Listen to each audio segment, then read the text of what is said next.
जी sir. मुझे एक बात बताइए, तो फिर पिछले 14 दिन में क्या किया? मुंह फायरिंग, तैयारी नहीं, देखिए वो तो जुबानी तैयारी फायरिंग करी की थी, खूब। जुबानी फायरिंग थी ना। वो जो पिछले 14 दिन में तैयारी करी थी, तो उसके बेसिस पर ऐसा स्टेटमेंट उन्होंने अपनी ही कंट्री को दिया था कि हम सक्षम हैं, हम तैयार हैं, हमारे रेडार ठीक हैं, हमारे तरफ से इंडिया की तरफ से परिंदा भी पर नहीं मारता, एयर स्पेस भी बंद कर दी, अपने लिए भी कर दी, मेरे लिए भी कर दी। भाई आप एक बात बताइए, फिर ये मिसाइल पहुंची कैसे? इतना इफेक्टिव एयर डिफेंस सिस्टम जो उन्होंने बोला कि S-14 उसके सामने कहीं कुछ नहीं है, S-400 उसके सामने कुछ नहीं है, ऐसा उनका क्लेम था। लेकिन ये अब आप अगर चेक भी करवा लीजिए, ये तो चाइनीज एयर डिफेंस सिस्टम था आपके पास, कितना इफेक्टिव था कितना नहीं, पूरी दुनिया पूरी दुनिया इवेलुएट कर सकती है। देखो मैं चाइनीज के बारे में ज्यादा इसलिए नहीं बोलता क्योंकि हम भी कभी कभार वो खिलौने ले लेते हैं, वो सस्ते वाले जो आते हैं, हम गरीबों के जो बच्चे के लिए 100 रुपए वाले काम, हाँ वो अच्छे, वो बारबी डॉल जो है 80 रुपए में मिल जाती है, इसलिए मैं ज्यादा नहीं बोल रहा उनके खिलाफ। लेकिन अपने आप में एक कंट्री लेवल पर, एक इंटरनेशनल लेवल पर आपके पास जो इक्विपमेंट होता है उसकी क्रेडिबिलिटी आती है। मैं नहीं बोलूंगा कि चाइनीज इक्विपमेंट थर्ड क्लास रहा होगा, it is always the man behind the machine. अगर वो मैन जो है ना, अगर उसका जज्बा, और वो मैन का जज्बा कहाँ से आता है? वो आता है उसकी आवाम से।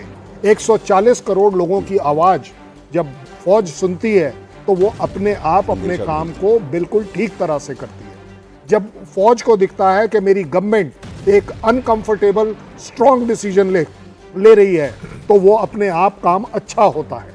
हमने आज की तारीख, क्योंकि देखिए स्ट्राइक तो कर ही रहे थे, 1 किलोमीटर लेफ्ट भी जा सकते थे, राइट भी जा सकते थे, लेकिन स्ट्राइक एग्जैक्टली क्योंकि गवर्नमेंट ने बोला कि यस। गवर्नमेंट ने क्यों बोला? क्योंकि आवाम ने बोला कि हमें तो चाहिए एक स्ट्राइक, हमें एक अच्छी स्ट्राइक चाहिए। अब ये सर्जिकल स्ट्राइक नहीं चाहिए, अब हमें सर्जरी चाहिए। आप देख रहे हैं 9 जगह पर। अब होगा क्या कि पाकिस्तान बोलेगा कि नहीं जी 9 जगह पर हुआ ही कुछ नहीं। ठीक है भाई, नहीं हुआ, हम भी मानते हैं, तुम भी मान जाओ, क्या बड़ी बात है? हमने तो नहीं, लेकिन ये तो पहली बार है सर, पाकिस्तान खुद चीख कर कह रहा है कि हमारे लोग मार दिए। करेक्ट, वो इसलिए तस्वीरें वहाँ के पाकिस्तानी, अगर आप इजाजत दें मैं पाकिस्तानी नागरिकों के बयान जरा सुना देती हूँ। पाकिस्तानी नागरिक खुद ये कह रहे हैं कि दहशत का माहौल है, खौफ का माहौल है, पूरी रात हमने खेतों में छुप कर बिता दी। अब पाकिस्तान में भले मीटिंग पर मीटिंग कर लें, भारत ने तो जो करना था सो कर लिया। जरा मैं अपने पीसीआर डायरेक्टर से रिक्वेस्ट करूंगी, जरा बयानात सुनाएं आप वहां के नागरिकों के, किस तरीके से खौफजदा थे।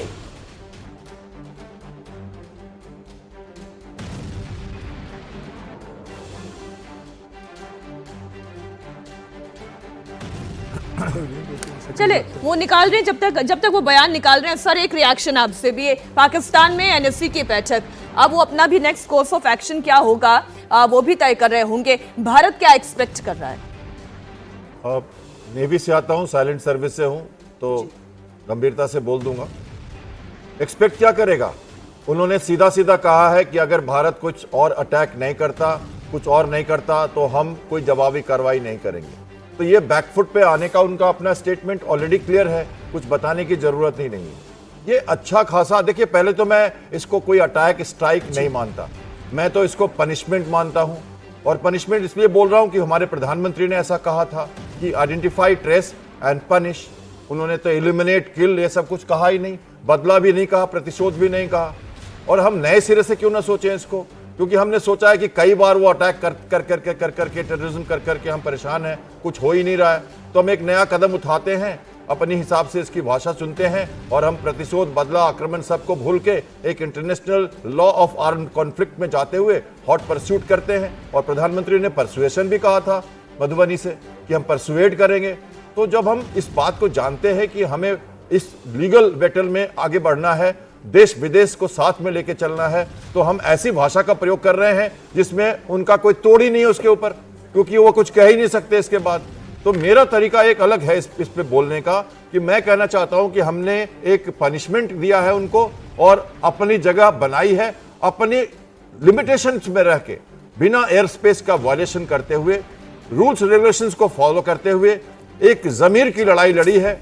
जमीन से हमें कोई मतलब नहीं, हमें कोई जमीन की कार्रवाई नहीं करनी है इस बार, और हम सिर्फ स्ट्राइक कर रहे हैं specific, precise, to the point. और जहां उनको हिट कर रहा है, नो कोलैटरल डैमेजेस और किसी को कोई तकलीफ नहीं। पाकिस्तान की जनता से हमें परेशानी नहीं, उनके इंफ्रास्ट्रक्चर से हमें परेशानी नहीं, उनके मिलिट्री से हमें परेशानी है, क्योंकि प्रधानमंत्री ने कहा है कि सपोर्टर्स इनेबलर्स एंड फाइनेंसर्स। तो इनको भी तो हमें देखना पड़ेगा, उनको भी हम देख लेंगे और हम इंतजार कर रहे हैं उनको आगे आने का, तब उनको भी देख लेंगे। वैसे तो वो खुद ही टूट चुके हैं, उनका अपना ही मनोबल टूट चुका है, उनकी आर्मी बची ही नहीं है, तो वो तो ऐसे ही टूट जाएंगे। हमको इस अंडे को बाहर से नहीं फोड़ना है, इसको अंदर से फोड़ना है। नया भारत है, नया दिन है, नया प्रकाश है, नई तारीख है। बिल्कुल बिल्कुल आप ठीक कह रहे हैं। इस वक्त स्टूडियो में हमारे साथ मेजर जनरल जेके बंसल जी भी जुड़ गए हैं। आपने भी लंबे समय तक भारत की फोर्सेस में सेवा दी है सर। इस वक्त हर हिंदुस्तानी अब ये जानना चाहता है कि अब आगे क्या होगा, क्योंकि एक आतंकी हमला पाकिस्तान की तरफ से हुआ, इसका मुंहतोड़ जवाब भारत ने दे दिया है। अब क्या भारत और पाकिस्तान के बीच क्या कोई कन्वेंशनल वॉर, ऐसी संभावना? देखिए, संभावना कम है। कारण उसका यह है कि भारत ने अपना टारगेट अचीव कर लिया है और अचीव करने के बाद में भारत ने जो विदेशों में यूएस को ले लीजिए, यूके, सऊदी अरेबिया, यूएई या सबको ये बता दिया है और मार्को रूबियो से बात भी हो गई है, तो उनको पहले ठीक से समझा दिया है। तो अब सब यही कह रहे हैं, जितने भी वर्ल्ड लीडर्स हैं, यूएन के समिट के आगे नहीं बढ़ाना है, तो हमारा एम ख़त्म हो गया। अगर सब कहते हैं तो पाकिस्तान कैसे बढ़ाएगा? और पाकिस्तान की क्षमता भी नहीं है। क्षमता इसलिए नहीं है कि उनके पास में ना कोई गोला बारूद है जो ख़त्म होने जा रहा, खाने के लिए राशन नहीं है, पेट्रोल नहीं है। जब इकोनॉमी नहीं है, 6 बिलियन या 8 बिलियन उनका फॉरेन रिजर्व है, वो ख़त्म हो जाएगा तो कैसे लड़ेंगे? दूसरा, वो किसी तरह का कर भी नहीं सकते। वो इसलिए नहीं कर सकते कि जो बेसिकली हमारी, चाहे सेना ले लीजिए, थल सेना, जल सेना, वायु सेना, सभी काफ़ी स्ट्रॉन्ग हैं। अभी तो सिर्फ थल और वायु नहीं किया है, जल सेना जो है हमारी नेवी तो खड़ी हुई है अभी वहाँ पे तैयार, बिल्कुल अरब सागर में। जो हमारे एयरक्राफ्ट कैरियर जो विक्रांत है और आईएनएच सूरत ने अभी मिसाइल का अपना परीक्षण भी किया था, ब्रह्मोस, जिसकी मारक क्षमता 400-450 किलोमीटर है। और जो हमारी एयर डिफेंस है बड़ी स्ट्रॉन्ग है। स्ट्रॉन्ग में सबसे पहले हमारे 4 लेयर हैं। आयरन जो डोम है इजराइल का, उसी की लाइन पे है कि सबसे पहले हमारी पृथ्वी एयर डिफेंस है, जिसको वो स्पेस में ही रोक लेती हैं। फिर जो एडवांस एयर डिफेंस है, फिर आकाश है, और उसके बाद में हमारे पास S-400 है जो बैलिस्टिक और क्रूज दोनों मिसाइल को रोक सकता है, और बाराक 8 भी है। तो इस तरह से पाकिस्तान की कोई हिमाकत नहीं है किसी तरह का कोई हमला करने की, क्योंकि हमने सिर्फ टेररिस्ट कैंप पे क्या है, ना कि उनके मिलिट्री एस्टेब्लिशमेंट पे क्या, ना उनकी जनता पे क्या। तो उनके पास में अगर वो करेंगे तो क्या करेंगे? अगर वैसे तो वो क्रॉस बॉर्डर फायरिंग कर रहे हैं, उसमें हमारी कुछ निर्दोष जनता को कुछ थोड़ी कैजुअलिटी हुई हैं, लेकिन वो अगर वो मिलिट्री एस्टेब्लिशमेंट को अगर वो कोई अटैक करने की कोशिश करते हैं तो उसका रिटेलिएटरी इफेक्ट उतना ज़बरदस्त होगा कि पाकिस्तान बिल्कुल बर्बाद हो जाएगा, और 2-3 दिन के बाद में वो उसकी बिल्कुल क्षीण होकर के शक्ति। सर, 2 बॉर्डर्स पर इस वक्त हमारे सहयोगी मौजूद हैं। राजस्थान बॉर्डर से मनीष भट्टाचार्य हैं और पंजाब बॉर्डर से इस वक्त अभय पराशर हमारे साथ जुड़े हुए हैं। मनीष, पहले तो ये बताएं राजस्थान बॉर्डर की स्थिति क्या है, क्योंकि मॉक ड्रिल और ब्लैकआउट की तैयारी की जा रही थी। यहाँ भारत में भी हर व्यक्ति को ये लग रहा था कि आज का दिन तो ड्रिल का है, लेकिन भारतीय फौज, भारतीय एयरफोर्स पाकिस्तानियों को उनकी जमीन पर ड्रिल कराई, आतंकियों को उनकी जमीन पर ड्रिल कराई। हम तो यहाँ बस इंतजार ही करते रह गए कि अब अगला कदम क्या होने जा रहा है। देखिए, ऐसा ड्रिल किया है कि पाकिस्तानियों के होश उड़ चुके हैं, लेकिन अभी समय खत्म नहीं हुआ, अभी बहुत कुछ बाकी है, क्योंकि अभी थोड़ी ही देर बाद भारतीय वायुसेना के जो विमान हैं, लड़ाकू विमान, मिग, राफेल, सुखोई जैसे, वो सरहद के बेहद नजदीक होकर गुजरेंगे। ये युद्धाभ्यास होगा जैसा कि पहले से तय है। और उसके अलावा सरहद पर जबरदस्त हलचल भी है। यहाँ पर सारी तैयारियां कर रखी हैं, बॉर्डर के आसपास के गाँव को खाली करा लिया गया है, और ब्लैकआउट जो कि शाम को 8 बजे और रात को 11 बजे होगा, मॉक ड्रिल की भी पूरी तैयारी है। लेकिन उससे पहले सबकी नजर इस युद्धाभ्यास पर है जो भारतीय वायुसेना की होने वाली है। और ये जो विमान है भारतीय वायुसेना के, जो फाइटर जेट हैं, ये सरहद के बेहद नजदीक से होकर गुजरेंगे। और आप समझिए, जब ये फाइटर विमान सरहद के पास से एकदम गुजरेंगे तब उसकी गर्जना से ही थर-थर कांपेगा पाकिस्तान, क्योंकि उससे पहले की झलक सब कुछ घंटे पहले पाकिस्तान देख चुका है कि किस तरीके से वहां पर हाल हुआ है। और थोड़ी देर बाद ये युद्धाभ्यास होगा, और उसके बाद जो BSF आर्मी जो सरहद पर तैनात है वो बेजोड़ शील्ड बनाकर वहां पर मौजूद है। गांवों को खाली कराया है, लोगों को समझाया गया है, मॉक ड्रिल किया गया है, और बताया गया अभी हम ये कह सकते हैं कि राजस्थान बॉर्डर की तरफ अभी तक पाकिस्तान की ओर से कोई प्रोवोकेशन नहीं हुआ है, जो अभी इस वक्त हमें कश्मीर बॉर्डर पर दिखाई दे रहा है, जो सीजफायर वायलेशन बार बार हो रहा है। जरा एक बार पंजाब बॉर्डर की स्थिति भी हम जान लेते हैं। भाई, वहां से क्या तस्वीरें, क्या रिपोर्ट?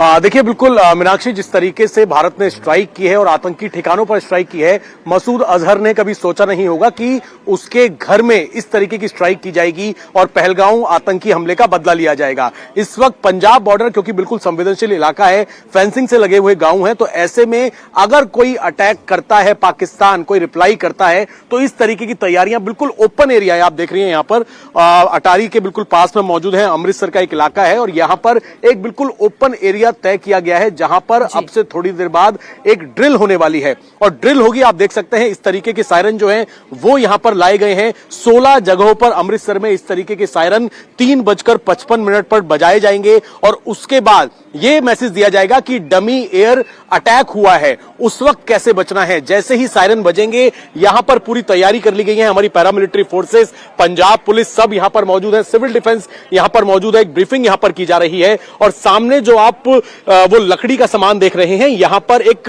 डमी ब्लास्ट किया जाएगा। ब्लास्ट करने के बाद किस तरीके से लोग घायल होते हैं, कैजुअलिटी होती है, इन सारी चीजों को यहां पर एक तरीके से प्रैक्टिस की जाएगी कि अगर इस तरीके की कभी सिचुएशन होती है, कोई ब्लास्ट होता है, तो ऐसे में हमारी सारी एजेंसीज का रिस्पांस टाइम नोट किया जाएगा कि जल्द से जल्द सबको अस्पताल भेजा जाए। हालांकि अगर अटारी बॉर्डर की हम बात करें मीनाक्षी, तो फिलहाल हालात वहां पर सामान्य हैं, लेकिन हमारी जितनी भी फोर्सेस हैं, चाहे हम इंडियन आर्मी की बात करें, बीएसएफ की बात करें, सब पूरी तरीके से मुस्तैद हैं और खास तौर पे बॉर्डर किनारे वाले जो गांव हैं वहां पर भी लोगों को अलर्ट होने के लिए कहा गया है। और बिल्कुल, और इस वक्त बॉर्डर इलाके के जितने भी गांव हैं, जितने भी शहर हैं, उन्हें अलर्ट मोड पर रहना ही होगा, क्योंकि दीपक वोरा सर, पाकिस्तान एक फेल्ड स्टेट है। वो कहता क्या है, फिर करता क्या है, क्या उसके मंसूबे होते हैं, कोई तारतम्य उसमें दिखाई नहीं देता। इसलिए भले ही हम ये मानकर चल रहे हैं कि कोई कन्वेंशनल वॉर नहीं होगी, लेकिन फिर कोई घटिया हरकत पाकिस्तान नहीं करेगा, इसकी भी कोई गारंटी नहीं है। गारंटी यही है कि वो घटिया हरकत जरूर करेगा। वो उसके डीएनए में है, उसको वो बदल नहीं सकता, वो पैदा उसी लिए हुआ है। मैं इसमें दो चीज़ें बताना चाहता हूँ। मैं डेवलपमेंट इकोनॉमिस्ट हूँ, तो सबसे पहले मैं देखता हूँ स्टॉक मार्केट के figures. Karachi stock exchange today sir, general साहब, today has tanked over 1000 points and it's continuing to fall, यानी उसका लोअर सर्किट ब्रेकर, उससे नीचे गिरे तो सर्किट ब्रेकर आता है, वो ट्रिगर हो गया है कि अब ट्रेडिंग बंद कर दिए, गिरता जा रहा है, गिरता। इंडियन स्टॉक मार्केट, जन्मदिन मुबारक हो, ऊपर ऊपर ऊपर ऊपर चढ़ रहा है। अब आप खुद अनुमान लगा लीजिएगा कि हम कहां पहुंच रहे हैं। Confidence in the Indian economy, total lack of any kind of support for Pakistan economy, ये पहली चीज हम लोग देख रहे हैं। दूसरी चीज मैम, जो मेरी दादी की दादी की दादी की परदादी है, जो संयुक्त राष्ट्र संघ के नाम से आप जानते हैं उसको, न्यूयॉर्क में है, अब बुढ़िया हो गई 80 साल की, वहां का जो व्यक्ति है अपने आप को महासचिव कहता है, उसके ऊपर लिख के जब वो अपना ओथ लेता है, उसको बताया जाता है कि कहीं भी अंतरराष्ट्रीय कोई सिचुएशन हो, दो चीजें कहना, maximum restraint, I will mediate. अब वो यही करेगा। पाकिस्तान उसके बाद जाके कहेगा चाचा बचा लो मुझे, बोलेगा मैक्सिमम रिस्ट्रेंट। तो हमने कहा पाकिस्तान को बोलो मैक्सिमम रिस्ट्रेंट, हम तो नहीं, जो करना है वो करेंगे। फिर पाकिस्तान बोलेगा चाचा मुझे बचा लो, फिर कहा अच्छा मैं भारत से बात करता हूं। मैंने कहा यार मेरे विदेश मंत्रालय का चपरासी भी तेरे से बात नहीं करेगा, आराम से बैठ वहां पर। So I am telling you ma'am, these two things you are going to see it happen. Pakistan ने तो उनकी मीटिंग कन्वीन करने को कही है, उनको पता नहीं है क्या करना है।